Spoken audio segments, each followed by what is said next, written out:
Hello student, આજે આપણે હવે એક નવો ટોપિક આગળનો જે છે અધિશોષણ એ સમજીશું. તો અધિશોષણ એ શું છે?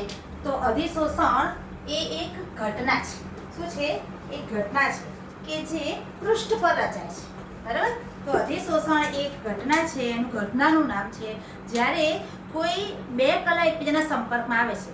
દાખલા તરીકે ઘન કલા છે, એના સંપર્કમાં કોઈ વાયુ કલા આવશે અથવા તો કોઈ પ્રવાહી કલા આવે છે, ત્યારે શું થાય છે કે એ વાયુ કે ઘન પ્રવાહી કલાના જે અણુઓ જે છે એ ઘન કલાની સપાટી પર આવતા તેનું શું થાય છે? અધિશોષણ થાય છે. એટલે એ એની સપાટીના સંપર્કમાં આવે છે ત્યારે સપાટીના ઉપરના ભાગમાં જ એ રહે છે, અંદર જતા નથી. બરાબર? એનું સ્થાન એ સપાટી પર જાળવી રાખે છે અને આ ક્રિયાને શું કહે છે? અધિશોષણની ક્રિયા કહે છે. બરાબર? અને આ અધિશોષણની સાથે બીજા બે શબ્દો પણ જોડાયેલા છે. એક છે અધિશોષક અને બીજો છે અધિશોષિત. બરાબર? તો આપણે જોઈએ અહીંયા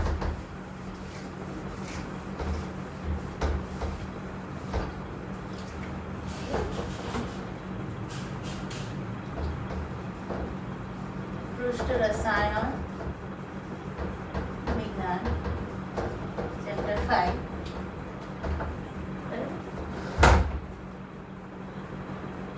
તો આમાં આપણે શેની વાત કરીએ છીએ? અધિશોષણ. બરાબર? એને શું કહે છે? એબ્સોર્પ્શન. તો આની સાથે બીજા બે શબ્દો જોડાયેલા છે, અધિશોષક અને અધિશોષિત. બરાબર? દાખલા તરીકે એક ઘન પદાર્થ છે. બરાબર? તો આ ઘન પદાર્થ જે છે, બરાબર, એના સંપર્કમાં વાયુ પદાર્થ આવતા એ વાયુ પદાર્થ અથવા તો પ્રવાહી પદાર્થ આવતા તેના કણો શું કરે છે? એની આ બાહ્ય સપાટી પર શું થાય છે? એબ્સોર્બ થાય છે. બરાબર? તો આ પ્રક્રિયાને શું કહે છે? અધિશોષણ. બરાબર?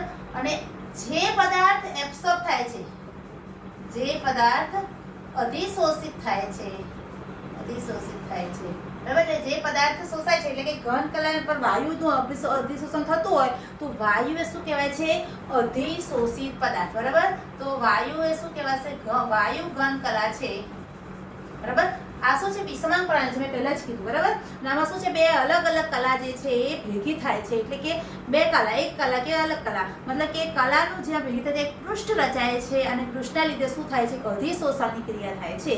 એનો મતલબ કે વાયુ કલાના સંપર્કમાં જે ઘન કલા જે છે અને વાયુ કલાના સંપર્કમાં આવતા શું થાય છે? આ વાયુ ઘન કલા થાય છે ત્યારે વાયુના અણુ ઘનના પૃષ્ઠ પર શું થાય છે? અધિશોષિત થાય છે. તો વાયુ એ શું કહેવાશે?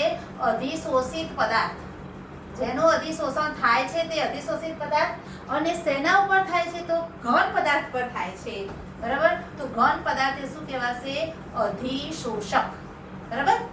આમ શું કહેવા માંગે છે કે અધિશોષક પદાર્થ જે છે એની સપાટી પર એ બીજી પ્રણાલી એટલે કે મતલબ કે વાયુ પ્રણાલી કે પ્રવાહી પ્રણાલી છે, એના જે ઘટક કણો છે એ કલા સંપર્કમાં આવતા એના કણો જે છે એનું શોષણ થાય છે અને આ ક્રિયાને શું કહે છે? અધિશોષણ. બરાબર? અને સપાટી પરથી આ કણોને પાછા દૂર થવાની જો ક્રિયા, અચ્છા, સપાટી પર આવે છે અને સપાટી પરથી પાછા દૂર થવાની ક્રિયા હોય તો એ ક્રિયા શું થશે? અધિશોષણથી શું કહેવાશે? વિરુદ્ધ ક્રિયા કહેવાશે. બરાબર? એટલે સપાટી પર જે ખેંચાય છે એ પાછા દૂર થવાની ક્રિયા છે, એને શું કહેવાશે? અપશોષક. આનાથી શું કહેવાય છે? વિરુદ્ધ ક્રિયા. બરાબર? તો આપણે આ બધા શબ્દોથી પરિચિત રહેવાનું છે. આપણે ખ્યાલ હોવું જોઈએ કે અધિશોષણ શું છે, અપશોષણ શું છે, એનાથી વિરુદ્ધ ઘટના છે. અધિશોષણમાં અધિશોષિત અને અધિશોષક ઘટના જે એની સાથે જોડાયેલા છે બંને શબ્દો. અધિશોષક એટલે જેના પર શોષણ થાય છે અને અધિશોષિત એટલે જેનું શોષણ થાય છે, અધિશોષિત પદાર્થ કહેવાય છે. બરાબર? ટૂંકમાં ખ્યાલ આવી ગયો તમને? પછી હવે આગળ સમજવાનું છે કે દાખલા તરીકે એક બંધ પાત્ર છે. બરાબર? એક બંધ પાત્ર છે, આ સમજી લો. તો આ બંધ પાત્ર છે. બરાબર? આ બંધ પાત્ર જે છે એની અંદર શું છે? દાખલા તરીકે એક સમજાવી દઉં કે એક બંધ પાત્ર છે. આ પાત્ર છે, બંધ પાત્ર. બરાબર? એની અંદર શું છે? વાયુના કણો, એટલે વાયુ ભરેલો છે. બરાબર? આ બંધ પાત્ર છે, એમાં શું છે? વાયુ ભરેલો છે. એટલે આ શું છે? વાયુ ભરેલો છે. વાયુના કણો શું છે? બધે સમાન રીતે ફેલાયેલા છે. એક પાત્રની અંદર વાયુ છે. હવે આની અંદર શું કરવામાં આવે છે, ઘન પદાર્થ એટલે કે ચારકોલ જે છે એને આની અંદર આ ચારકોલ પદાર્થ જે છે એને આમાં મૂકી દો. બરાબર, ઘન પદાર્થને મૂકી દીધો. શું છે, ઘન પદાર્થ છે.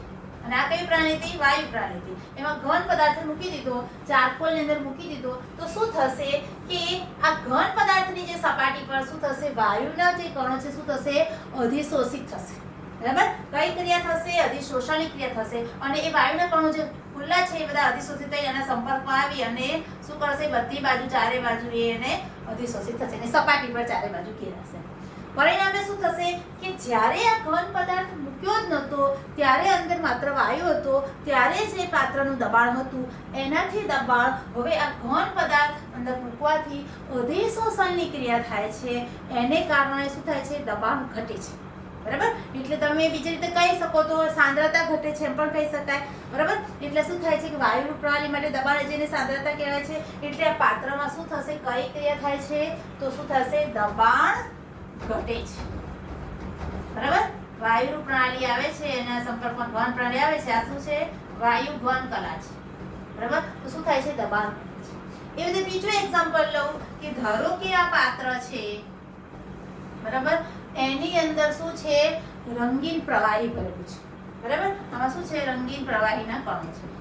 બરાબર, પ્રવાહી છે એમાં અંદર આખી મિથિલિન બ્લુ નાખેલું છે તો રંગીન કણો થઈ ગયા. એટલે શું થયું, આ કલા કઈ પ્રવાહી કલા પર શું છે, સમાંગ દ્રાવણ છે. રંગીન કણો નાખેલા છે, રંગીન કણો સમગ્ર દ્રાવણમાં ફેલાયેલા છે. બરાબર, એટલે આ કયું થયું, સમાંગ દ્રાવણ છે, મિશ્રણ છે એક પ્રકારનું. બરાબર, હવે આની અંદર પણ હું ચારકોલનો ટુકડો નાખી દઉં એટલે શુદ્ધ ઘન કલા અંદર ઉમેરી દઉં.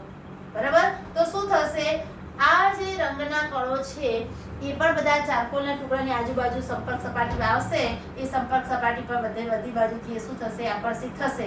એટલે પરિણામે જો ચારકોલ નહોતો નાખ્યો ત્યારે જે રહેલા પાત્રની અંદર જે દ્રાવણ છે એનો રંગ છે એ રંગ કરતા ચારકોલનો આ ઘન ટુકડો છે નાખ્યો છે, પછી આ રંગની તીવ્રતા શું થશે, ઘટે છે. બરાબર, શું થશે, રંગની તીવ્રતા ઘટે છે. બરાબર, તો કઈ ક્રિયા થાય છે, તો અધિશોષણ. તો સમજાઈ ગયું કે અધિશોષણની ક્રિયા જ્યારે રંગીન ઘટક જે રંગીન દ્રાવણ છે એની અંદર જ્યારે થાય છે ત્યારે શું થાય છે, રંગની તીવ્રતા ઘટે છે. વાયુ પ્રણાલી હશે તો એમાં શું થાય છે, દબાણ ઘટે છે. બરાબર, તો આ એક્ઝામ્પલ છે કે આમાં વાયુ ઘન કલા છે, અહીંયા પ્રવાહી આવશે અને ઘન કલા આવશે. બરાબર, તો પ્રવાહીની અંદર ઘન પદાર્થ નાખવામાં આવશે તો શું કે, તો એમાં શું થશે કે એમાં રંગની તીવ્રતા શું થાય છે, ઘટે છે. બરાબર, આ એક એનો એક્ઝામ્પલ છે.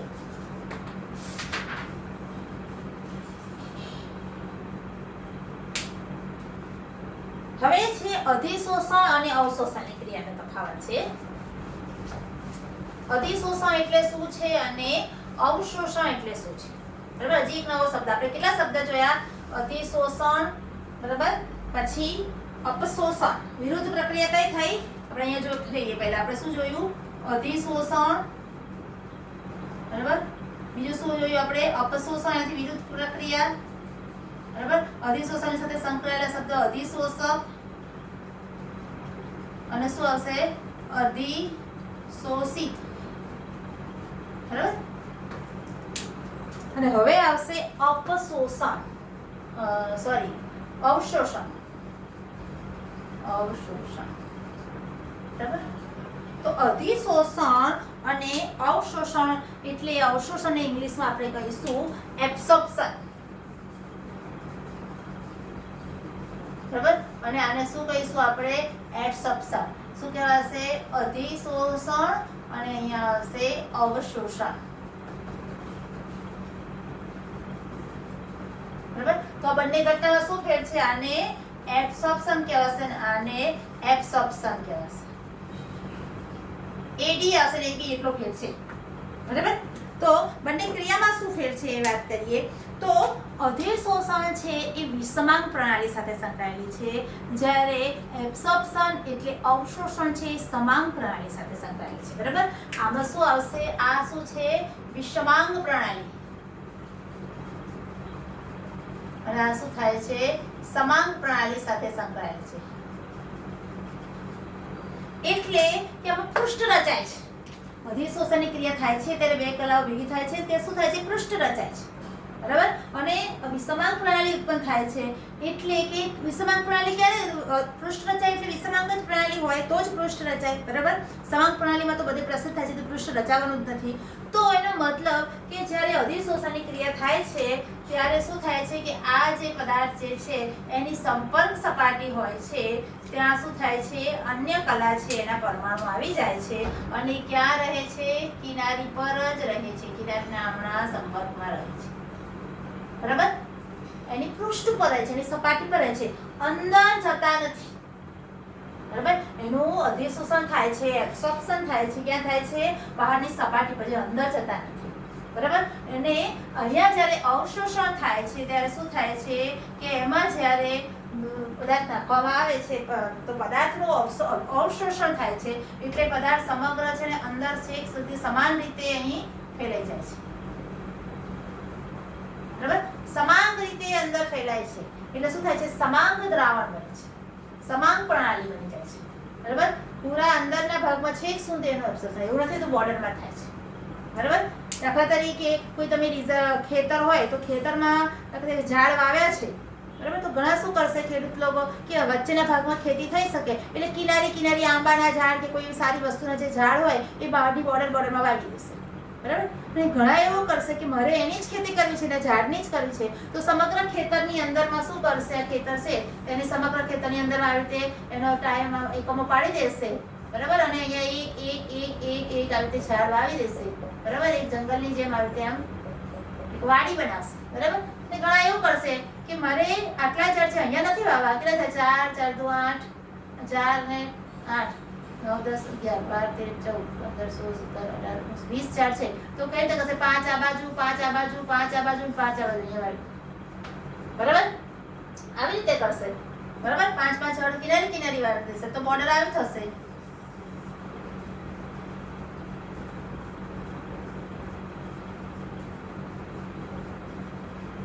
આવી રીતે અહીં વચ્ચે ખાલી ભાગ રહેશે તો આ કરતા શું થશે, અધિશોષણ. બરાબર. અને અહીંયા શું કહેવાશે, અવશોષણ. બરાબર. આ કઈ છે, સમાંગ પ્રણાલી, એક સરખી બધી પ્રણાલી, એક સરખી રીતે બધા જ ઘટકો અંદર ફેલાઈ ગયા તો સમાંગ પ્રણાલી થઈ. એટલે શું થયું, સમાંગ પ્રણાલી સાથે જોડાયેલી છે અવશોષણની ઘટના. ત્યારે અધિશોષણની ક્રિયા શું થાય છે, બહાર કિનારીએ જ એનું કાર્ય છે, વચ્ચેના ભાગમાં કંઈ થતું નથી એટલે શું થાય છે, પૃષ્ઠ પર આ ઘટના થાય છે. અને પૃષ્ઠ ત્યારે થાય કે બે અલગ અલગ કલા જે છે એ કલા શું થાય છે, મિશ્ર થાય છે. એટલે કલા રચાય છે ત્યારે શું થાય છે, આ અધિશોષણની ક્રિયા થાય છે. બરાબર. તો તમને ખ્યાલ આવી ગયો કે સમાંગ પ્રણાલી અને શું કહેવાય વિષમાંગ પ્રણાલીના બે ઉદાહરણ છે, અધિશોષણ અને એબ્સોર્પ્શન. આ ઉપરાંત એક બીજું એક ઉદાહરણ જે છે કે ખાંડ જ્યારે બને છે, બંને ઘટના સાથે સંકળાયેલી હોય એવી ક્રિયાનું ઉદાહરણ આપીએ. દાખલા તરીકે ખાંડ બને છે તો ખાંડ એ ખરેખર આપણને ઘરે સફેદ કલરની ખાંડ મળે છે, બાકી એકચ્યુઅલમાં એ પહેલાં કેવી હોય છે, પીળા કલરની ખાંડ હોય છે. બરાબર. એને પછી સફેદ કરવામાં આવે છે. તો આ પીળા કલરની ખાંડ છે એનો મતલબ કે અંદર કંઈક અશુદ્ધિ છે અને જેનો પીળો કલર આવે છે તો એ અશુદ્ધિ દૂર કરવી છે તો ઉદ્યોગોવાળા શું કરશે કે એને પહેલાં શું કરશે, એક મોટો પાત્ર લેશે ને એમાં એને ઓગાળશે, એનું દ્રાવણ બનાવશે. બરાબર. એટલે એનું સમાંગ દ્રાવણ બનશે. બરાબર. હવે અંદર જે પીળો કલર જે છે અશુદ્ધિ છે કે કોઈ એનો કલર છે નેચરલ, એના લીધે એક પ્રકારની અશુદ્ધિ આપણે ગણીએ તો એ અશુદ્ધિ સમગ્ર દ્રાવણમાં છે. બરાબર. એટલે શું થયું કે સમગ્ર દ્રાવણ પીળું છે એટલે એ અશુદ્ધિ સમગ્ર દ્રાવણમાં ફેલાયેલી છે એટલે એ પહેલા તો શું થયું, અવશોષણની ક્રિયા થઈ કે સમાંગ પ્રણાલી રચાય. બરાબર. તો પહેલા આપણે શું કહીશું, અવશોષણની ક્રિયા થઈ છે. પછી શું થાય છે કે એ હવે અંદર એમાં ચારકોલ કેવું નાખવામાં આવે, ચલો જસ્ટ કે ચારકોલ નાખી દીધો અંદર. બરાબર. અને ચારકોલ નાખવાથી શું થશે, બધા જ પીળા કલર જે છે એ ચારકોલની સપાટી પર શું આવશે, એબ્સોર્બ થઈ જશે.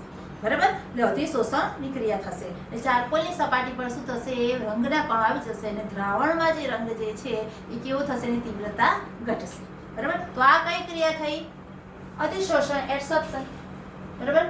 હવે શું થશે, એને ફિલ્ટર પેપર વડે ગાળી નાખીશું તો રંગના જે કણો છે અને જે ચારકોલના કણો છે એ અંદરથી ફિલ્ટર પેપરથી પસાર થઈ શકશે નહીં અને જે દ્રાવકના કણો જે છે જે સફેદ જે છે એ પસાર થશે અને પછી એનું સ્ફટિકીકરણ કરી અને એમાંથી ખાંડ બનાવવામાં આવે છે. બરાબર. તો આ ખાંડનો કલર દૂર કરવાની પ્રક્રિયા છે એમાં બંને ક્રિયા એકબીજા સાથે સંકળાયેલી છે, એબ્સોર્પ્શન અને અધિશોષણ. બરાબર. એબ્સોર્પ્શન અને એબ્સોર્પ્શન, અવશોષણ અને અધિશોષણ. બીજું એક ઉદાહરણ જે છે કે સિલિકા જેલ છે. બરાબર. સિલિકા જેલ છે એ એવો પદાર્થ છે કે એને તમે ચારકોલની જેમ એક ઓરડો છે એમાં કે જે ભેજ છે, તો ભેજ દૂર કરવો હશે તો એમાં તમે સિલિકા જેલ મૂકી દેશો તો સિલિકા જેલ શું કરશે? ભેજનું શું કરશે? અધિશોષણ કરે છે. શું કરે છે? સિલિકા જેલ એ શું કરશે? ભેજનું અધિશોષણ કરશે. તો આ સિલિકા જેલ છે, બરાબર, એમાં કઈ ક્રિયા થાય છે? એના બાહ્ય પૃષ્ઠ પર જ એના ઘટકો ભેજના કણો અહીંયા આવે છે, બરાબર, અને વાતાવરણ કેવું થાય? શુષ્ક થાય છે. તો સિલિકા જેલ ઉમેરીએ છીએ ત્યારે શું થાય છે કે એ અધિશોષણની ક્રિયા થાય છે. પરંતુ જો તમે નિર્જળ કેલ્શિયમ ક્લોરાઇડ મૂકી દો, નિર્જળ કેલ્શિયમ ક્લોરાઇડ, બરાબર, નિર્જળ છે એટલે એને પાણીના અણુની જરૂરિયાત છે, તો અંદર આવેલા બધા જ ઘટક કણોની જરૂરિયાત છે, એટલે બધા જ કણો શું કરશે? એ ભેજને એબ્સોર્બ કરશે. એટલે જે ભેજ જે છે એ નિર્જળ કેલ્શિયમ ક્લોરાઇડમાં બધે જ અંદર આવશે, બરાબર. એટલે અહીંયા શું થશે? સમાંગ પ્રણાલી બનશે અને આ શું થશે? અહીંયા અવશોષણની ક્રિયા થાય છે, બરાબર. તો ભેજયુક્ત પાત્રમાં નિર્જળ કેલ્શિયમ ક્લોરાઇડ મૂકશો તો અવશોષણની ક્રિયા થશે અને જો સિલિકા જેલ મૂકશો તો શું થશે? અધિશોષણની ક્રિયા થાય છે, બરાબર. તો જસ્ટ આ સમજાયું છે આ ઉદાહરણ દ્વારા. પછી આગળ જે એક વાત છે કે જ્યારે આ બંને ઘટનાઓ, કેવા પણ ઉદાહરણ છે કે જેમાં બંને ઘટના જોવા મળે છે પરંતુ બંને ઘટના 100% જોવા નથી મળતી. જ્યાં 100% અધિશોષણ પણ નથી જોવા મળતું, 100% એબ્સોર્પ્શન પણ નથી જોવા મળતું, બરાબર. તો આ એ જગ્યાએ બંને ક્રિયા જોવા મળે છે, બરાબર, એક સાથે બંને ક્રિયા જોવા મળતી હોય તો આવું ક્યારે થતું હોય કે બોર્ડરમાં પણ અધિશોષણ થતું હોય, દાખલા તરીકે અહીંયા પણ અણુઓ આવતા હોય, અહીંયા પણ સપાટી પર પણ અણુઓ જમા થતા હોય, આવી રીતે,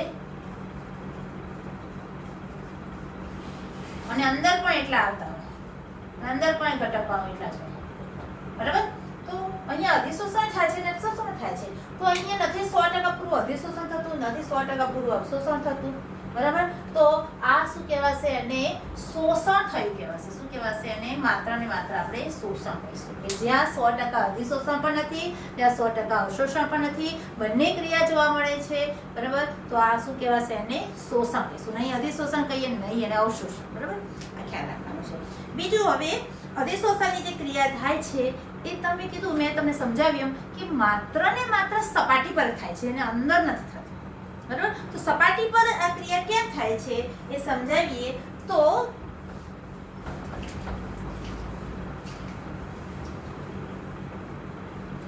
તમે જોશો કે જ્યારે એક ઘન પદાર્થ જે છે, બરાબર, એના જે અણુઓ જે છે, પાત્ર જે છે, પાત્રમાં રહેલો પદાર્થ જે છે એના અણુઓ જે તમે જોશો તો આ સપાટી પરના અણુઓ જે છે, બરાબર,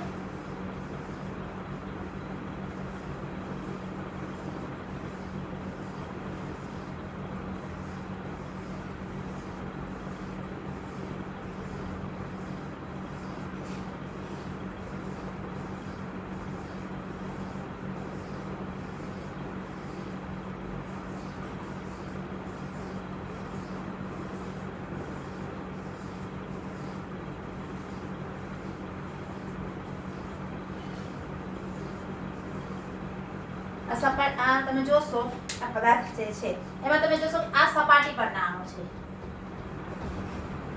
બરાબર. હવે આ જે છે બધી બાહ્ય સપાટી પરના અણુ લઈ લો, બરાબર. પણ હવે આ જે અંદરનો કણ છે, દાખલા તરીકે આ છે, એને ઉપર નીચે એ બધી બાજુ જો તો એ કણ છે એને સપાટી સિવાયના જે અંદરના કણો છે પાત્ર, એને બધી દિશામાંથી ખેંચાણ બળ કેવું છે? સરખું છે. આ પણ એને આ તરફ ખેંચશે, આ ખેંચશે, આ ખેંચશે, આ ખેંચશે, એટલે એનું પરિણામી આકર્ષણ બળ કેવું થશે? શૂન્ય. આ લગભગ 11 નંબર પૃષ્ઠતાણનો ટોપિક સમજાવ્યો તેમ આપણે સમજી ગયા છીએ, બરાબર. એટલે એમાં શું થાય છે કે સપાટીના અંદરના જે કણ છે, આ કણ લો, આ લો, એને શું છે? બધી બાજુથી આકર્ષણ બળ સમાન છે, એટલે પરિણામી આકર્ષણ બળ શું થાય છે? શૂન્ય થાય છે, બરાબર. જ્યારે સપાટી પરના અણુ છે એની ઉપર કોઈ છે જ નહીં, બરાબર, કોઈ સ્તર નથી, લેયર નથી, એટલે ઉપરના અણુનું કોઈ આકર્ષણ પણ નથી, માત્ર ને માત્ર નીચેની તરફ એનું આકર્ષણ બળ છે, બરાબર. આને નીચેની તરફ આકર્ષણ છે, આને છે, બધા સપાટીના અણુની નીચે તરફ આકર્ષણ છે, એટલે બધા શું કરશે? નીચે જવાનું વલણ ધરાવે છે. એટલે શું થાય છે? સપાટી પર શું થાય છે? તણાવ ઉત્પન્ન થાય છે, બરાબર. શું કહેવાય છે? તણાવ ઉત્પન્ન થાય છે અને એના લીધે શું થાય છે? ઉર્જા ઉત્પન્ન થાય છે અને શું કહે છે? પૃષ્ઠ ઉર્જા, બરાબર. શું કહેવાય છે? એક તણાવના લીધે શું ઉત્પન્ન થાય છે? પૃષ્ઠ ઉર્જા. પૃષ્ઠ એટલે ઉપરની સપાટી છે, એના પર જે ઉર્જા ઉત્પન્ન થશે, બરાબર.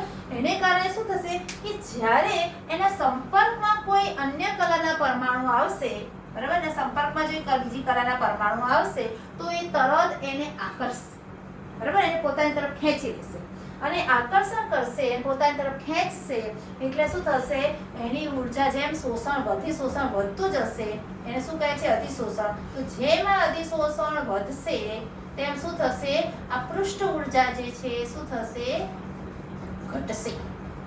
ભૂખ લાગી છે કે ખાવાનું મળી જશે તો આમ શાંતિ થાય ને, એવી રીતે અને એવું થાય છે કે મારે ઉપર કોઈ છે જ નહીં કે એને હું ખેંચી શકું, પણ જ્યારે કોઈ વાયુ કે કોઈ પ્રવાહી પદાર્થ કે કોઈ અન્ય ઘન પદાર્થના ઘટકો એના સંપર્કમાં આવશે ત્યારે શું કરશે, એને પોતાની તરફ ખેંચશે એટલે શું થશે, આકર્ષણ બળ થશે એટલે એની પૃષ્ઠ ઉર્જા વધારે હતી એ ધીમે ધીમે પૃષ્ઠ ઉર્જા ઘટશે.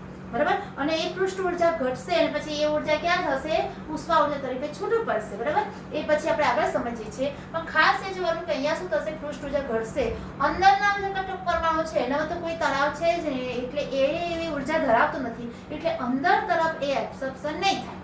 બરાબર, એટલે અધિશોષણની ક્રિયા શું થશે, માત્ર સપાટી પરના કણોના સંપર્કમાં જ આવશે. આ જે ઘટક કણો જે છે એ શું આવશે, સપાટી પરના કણોના સંપર્કમાં આવશે. બરાબર, અને એ અંદર જતા નથી કારણ કે પછી એની પૃષ્ઠ ઉર્જા શું થઈ જશે, ઘટી જાય છે. બરાબર, એટલે પછી તે અંદર જતા નથી. આમ અધિશોષણની ક્રિયા જે છે એ માત્ર ને માત્ર સપાટી પર જ થાય છે. બરાબર, ખ્યાલ આવ્યો કે તો સપાટી પર થવાનું કારણ શું છે કે એની પૃષ્ઠ ઉર્જા. બરાબર, પછી બીજો આગળ ટોપિક આવે છે કે જેમ જેમ અધિશોષણની મેં તમને કીધું ક્રિયા થાય છે એમ શું થાય છે, પૃષ્ઠ ઉર્જા ઘટતી જાય છે અને પછી એને કારણે શું થાય છે કે એને કારણે શું થાય છે કે ઉષ્મા એની ઘટે છે. બરાબર, ઉષ્મા ઘટતી જાય છે અને પૃષ્ઠ ઉર્જા અને કારણે પૃષ્ઠ ઉર્જા શેમાં રૂપાંતર પામે છે, તો ઉષ્મા ઉર્જા સ્વરૂપે રૂપાંતર પામે છે અને કારણે શું થાય છે, ઉષ્મા છૂટી પડે છે અને આ અધિશોષણની ક્રિયા જે છે એ કેવી છે, ઉષ્મા ક્ષેપક ઘટના છે. કેવી ઘટના છે, ઉષ્મા ક્ષેપક ઘટના છે. એટલે ખાસ યાદ રાખવાનું ઉષ્મા ક્ષેપક ઘટના કેમ છે. બરાબર, કારણ કે પૃષ્ઠ ઉર્જા ઘટે છે અને એ ઉર્જા શેમાં રૂપાંતર થાય છે, ઉષ્મા ઉર્જા સ્વરૂપે ઉષ્મા ઉર્જા છૂટી પડે છે અને આને શું કહે છે, ઉષ્મા ક્ષેપક ઘટના કહે છે. અધિશોષણ કેવી ઘટના છે, ઉષ્મા ક્ષેપક ઘટના છે. બરાબર, પછી હવે આગળ આપણે જોઈશું કે બીજું આવશે એના પછી બીજી રાશિ છે અવ્યવસ્થા એટલે કે એન્ટ્રોપી. બરાબર, તો એન્ટ્રોપી એટલે ડેલ્ટા એચ આના પરથી શું થશે, ઉષ્મા ઉર્જા થશે ડેલ્ટા એચ, એન્થાલ્પી જે છે કે થશે લેસ ધેન 0 આવે છે. બરાબર, એટલે અધિશોષણની ઘટના ઉષ્મા ક્ષેપક ઘટના છે એનો મતલબ ડેલ્ટા એચ, એન્થાલ્પી શું આવશે, લેસ ધેન 0. બરાબર, હવે આપણે બીજી વાત કરીએ કે એન્ટ્રોપી. એન્ટ્રોપીની વાત કરી એટલે અવ્યવસ્થા. બરાબર, અવ્યવસ્થાની વાત કરી એટલે મગજમાં એન્ટ્રોપી શબ્દ આવી જ જાય. તો અવ્યવસ્થા એટલે શું, અવ્યવસ્થા. બરાબર, અવ્યવસ્થાનું માપદંડ શું છે, તો એન્ટ્રોપી. બરાબર, એન્ટ્રોપી વધારે હશે તો અવ્યવસ્થા વધારે છે, એન્ટ્રોપી ઓછી હશે તો મતલબ કે થોડા વ્યવસ્થિત ગોઠવાયેલા છે એટલે અવ્યવસ્થા ઓછી છે. બરાબર, તો અવ્યવસ્થાનું માપદંડ છે એન્ટ્રોપી. આપણે 11th માં ભણી ગયા છીએ. તો હવે અહીંયા અવ્યવસ્થાનો શું અર્થ થશે, તો તમારે જે ઘન પદાર્થ છે એમાં તો વ્યવસ્થા છે જ બરાબર એની સપાટી પર, પણ જ્યારે બહારથી જ્યારે અધિશોષણની ક્રિયા થાય છે અને બીજી અન્ય કલા કે પ્રવાહી કે વાયુ કલાનું અધિશોષણ થાય છે ત્યારે દાખલા તરીકે વાયુ કલા છે, તો વાયુ કલાના ઘટક કણો છે તો એની અવ્યવસ્થા સૌથી વધારે છે, એન્ટ્રોપી સૌથી વધારે છે. આપણે 11મા ધોરણમાં ભણી ગયા કે ઘન, પ્રવાહી અને વાયુ ત્રણેયમાં અવ્યવસ્થા કોનામાં વધારે છે, તો જો ઘનમાં કણો વ્યવસ્થિત ગોઠવાયેલા છે તે એન્ટ્રોપી એટલે અવ્યવસ્થાનો માપદંડ છે એન્ટ્રોપી છે કે આવશે, ઓછી આવશે કે વ્યવસ્થિત ગોઠવાયેલ છે, અવ્યવસ્થા ઓછી છે.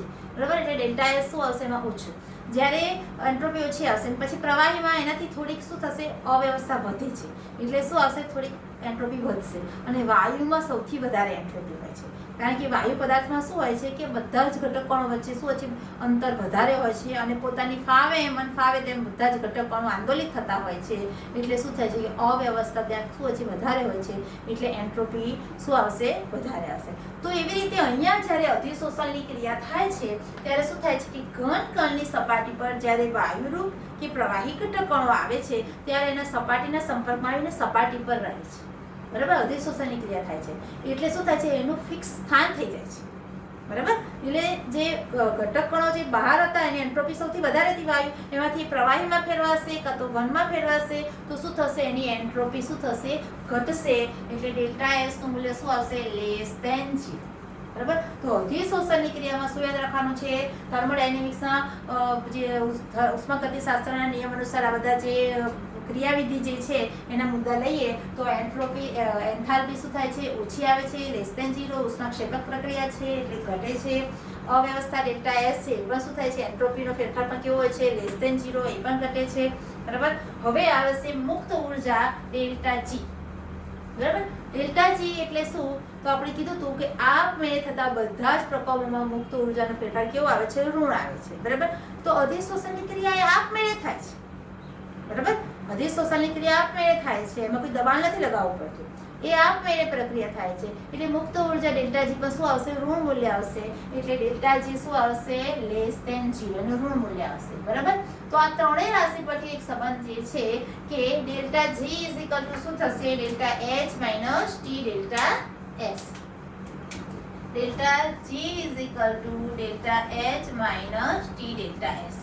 આ સંબંધ જે છે એ લઈએ આપણે અને સમજીએ તો શું થશે કે પ્રથમ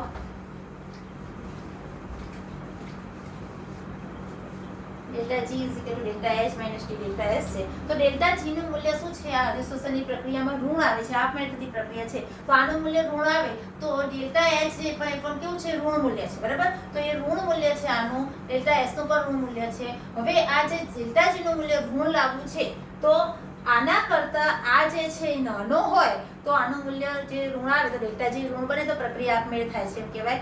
એટલે ડેલ્ટા એચ કરતા ડેલ્ટા એસ જે છે બરાબર એ નાનો હોવો જોઈએ અને ટી નું મૂલ્ય પણ કેવું હોવું જોઈએ, નાનું. બરાબર. તો જેમ ટી નું મૂલ્ય નાનું હશે એમ શું થશે કે ડેલ્ટા જી નું મૂલ્ય ઋણ આવશે, અધિશોષણની ક્રિયા સારી થશે. એટલે નીચા તાપમાને અધિશોષણ સારું થાય છે. બરાબર. એટલે અધિશોષણ માટે નીચું તાપમાન એ અનુકૂળ છે. બરાબર. એટલે નીચા તાપમાને અધિશોષણ સારું થાય છે. એટલે અધિશોષણ એ નીચા તાપમાને થતી ઘટના છે. અધિશોષણ એ નીચા તાપમાને થતી ઘટના છે.